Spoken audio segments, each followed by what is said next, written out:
Salam gəzənlər, növbəti dərsimizə xoş gəlmisiniz. Bu dərsdə biz Kali Linuxun əmrlərini yenidən yeni şəkildə davam edirik. Bu dərsdə isə biz fayl və direktor menecment hissəsinə göz gəzdirəcəyik, hansı ki, bu dərsdə biz fayllar və direktorlar üzərində necə işləyə bilərik, hansı bir faylın kontentini necə oxuya bilərik, faylı necə yarada bilərik, eyni şəkildə ls və buna bənzər digər əmrlərlə də eyni şəkildə tanış olmuş olacağıq. Burada qeyd olunan əmrlərin bəzisini bundan əvvəlki dərslərdə detallı şəkildə görmüsünüz əslində. Sadəcə bu dərsdə biz bunları daha çox ümumiləşdirəcəyik və tam olaraq belə deyim, yenidən yada salmağa çalışacağıq. Xatırlayacağınız üzrə bundan öncəki dərsdə biz müəyyən qədər istifadəçini yaratmaqdır, istifadəçini silməkdir. Bunun kimi mövzulara toxunmuşduq. Sadəcə xatırlayacağınız üzrə biz keçən dərs istifadəçini silmişdik, lakin istifadəçinin folduru qalmışdı. Mən onu əslində keçən dərs özüm belə deyim eləmədim ki, bu dərsdə biz bu istifadəçi folduru silmək mövzusuna da birlikdə baxaq. Hansısa bir error çıxan zaman isə bunu aradan qaldırmağa eyni şəkildə göz gəzdirirəm. Baxın, ümumiyyətlə ls əmrini burada görmüsünüz, cd əmrini görmüsünüz. ls əmri nə üçündür? ls əmri bizim olduğumuz direktorda olan bütün faylları və folderları görüntüləmək üçündür. Yəni list eləyir bir növ. Belə yadınızda saxlaya bilərsiniz. Daha sonra ls LA əmri var. ls LA əmri vasitəsilə isə biz gizli olan folderlarda eyni şəkildə görə bilərik. Ümumiyyətlə bir mövzu yadınızda olsun ki, bu istifadəçini silməkdən daha öncə mən bunu istəyirəm sizə göstərim. Mən cd vasitəsilə cd change director deməkdir. Hansısa fərqli bir direktoriya, foldera keçmək üçün biz cd əmrindən istifadə edirik. Mən cd əmri ilə maximize istifadəçisinə, daha sonra isə desktop belə deyim dizilinə keçmək istəyirəm. Yazdıqdan sonra tab düyməsinə basaraq mənim kimi davam edə bilərsiniz. ls yazıram və gördüyünüz kimi mənim hal-hazırda ekranımda, bu mənim masaüstü ekranımı təmsil edir desktop. 4 dənə müxtəlif fayl olduğunu görə bilərsiniz. Bunlardan ikisi göy rəngdədir, ikisi isə ağ rənglə göstərilib. Göy rənglə göstərilənlər bizim folderlarımızdır.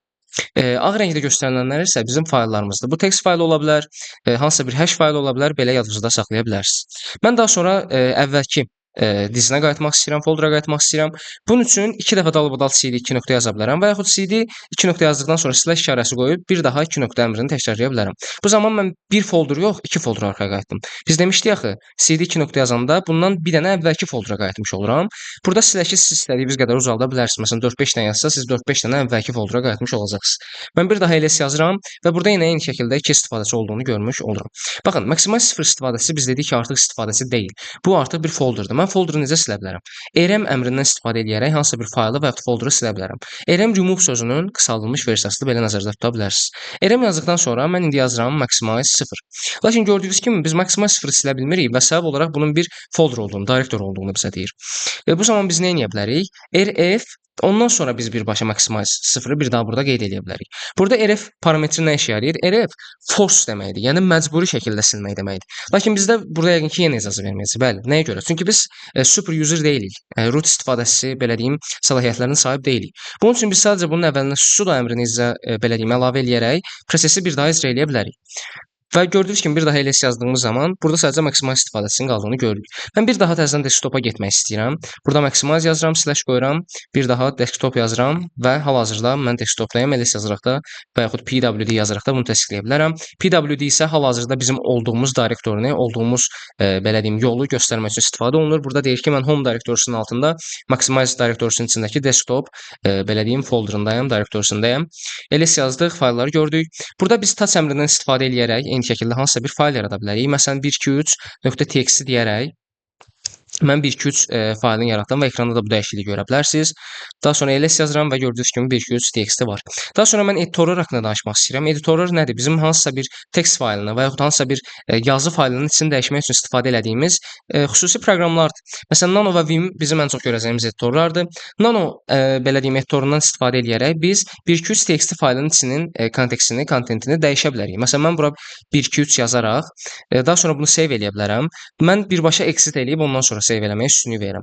Siz ya da birbaşa məsələn kontrol düyməsi ilə o düyməsi də bir yerdə basaraq bunu yadda saxlaya bilərsiniz. Daha sonra mən bunu təsdiqləməyimi istəyir. Bu fayl adında yoxsa fərqli bir fayl adı yazmaq istəyirəm, yoxsa onu göstərir. Daha sonra mən birbaşa enterə basıram və Ctrl X düymələrini basaraq buradan çıxa bilirəm. Və gördüyünüz kimi biz artıq 123.txt faylının içində dəyişdik. Sadəcə bunu bir növ təsdiqləməliyik. Bunu necə təsdiqləyə bilərik? Biz bu text faylının içini oxuya bilərik. Text faylının içini oxumaq üçün Kali Linux əməliyyat sistemində bəzi əmrlər var. Məsələn, cat əmri belə deyim, ən çox bunun üçün istifadə olunan əmrlərdir. Cat əmri vasitəsilə biz hansısa bir text faylının, hansısa bir yazı belə deyim faylının içini oxuya bilərik. Məsələn, cat yazıram, 123 texti yazıram və gördüyünüz kimi bayaq içinə əlavə elədiyimiz məlumatı buradan görə bilərik. Bunun üçün alternativ əmrlər də var eyni şəkildə. Məsələn, less əmrindən də istifadə edə bilərəm. less yazdım, eyni şəkildə 1-2-3 TXT yazdım və bunun yerinə içini oxuya bilirəm. Bu hissədən isə Q-ya basaraq eyni şəkildə çıxa bilərsiniz. Və yaxud deyək hansısa bir CTF işləmişik, hansısa bir mətnin içini oxumaq istəyirik. Eyni şəkildə nano əmrindən də istifadə eləyərək, bayaq hansı ki biz edit elədik, sadəcə içini oxumaq üçün də eyni şəkildə istifadə edə bilərsiniz. Daha sonra make direktoru var. Bir hansısa bir direktorunu make direktor əmrindən istifadə eləyərək yaza bilərik. Bunun qısaldılmış halı mkdir əmridir, belə deyim. Mkdir yazdım, sonra folder yazdım. Ekranda görəcəksiniz hal-hazırda bizim yeni bir folderumuz yarandı. Bayaq biz nə demişdik? ls əmri yazan zaman ağ rəngdə görünənlər bizim fayllarımız idi, göy rəngdə görünənlər isə folder idi. Baxın gördüyünüz kimi mən folder adında yeni bir folder yaratmış oldum. CD folder yazaraq da bu folderin içinə keçə bilərəm. Deyək bunun içində mən bir dənə də fayl yaradıram. Hansı ki text.txt yaratmaq istəyirəm. ls yazdım. Və gördüyünüz kimi bunun içində artıq text.txt faylı olmuş oldu. cd2 nöqtə yazıram və yeni arxaya qayıdıram. Daha sonra bizim copy əmrimiz var. Copy əmri vasitəsilə bir faylı başqa bir fayl adında belə deyim yadda saxlaya bilərik. Məsələn, burada yazaq copy. Burada bizim var idi folder adında bir faylımız, düzdürmü? Yazıram folder slash bunun içində bir text.txt adlı bir fayl olduğunu bilirdik biz. Belə bir fayl yaratmışdıq. Yazdım, daha sonra mən taba basım tamamlandı və mən bu text faylını kopyalayıb hansı adda save eləmək istədiyimi yazıram. Mən text.txt deyirəm və bunun text1.txt adında save eləmək istədiyimi qeyd edirəm. Baxın gördüyünüz kimi mən burada text.1.txt yazdım və text.1.txt adında burada save eləmiş oldum. Bayaq burada problem olduğu üçün birbaşa text faylı kimi bura save eləmiş olmuşdu. Sonra move əmri vasitəsilə də mən eyni şəkildə dəyişmək istədiyim faylın adını yaza bilərəm. Sonra da hansı ünvanı dəyişmək istəyirəm onu qeyd edə bilərəm.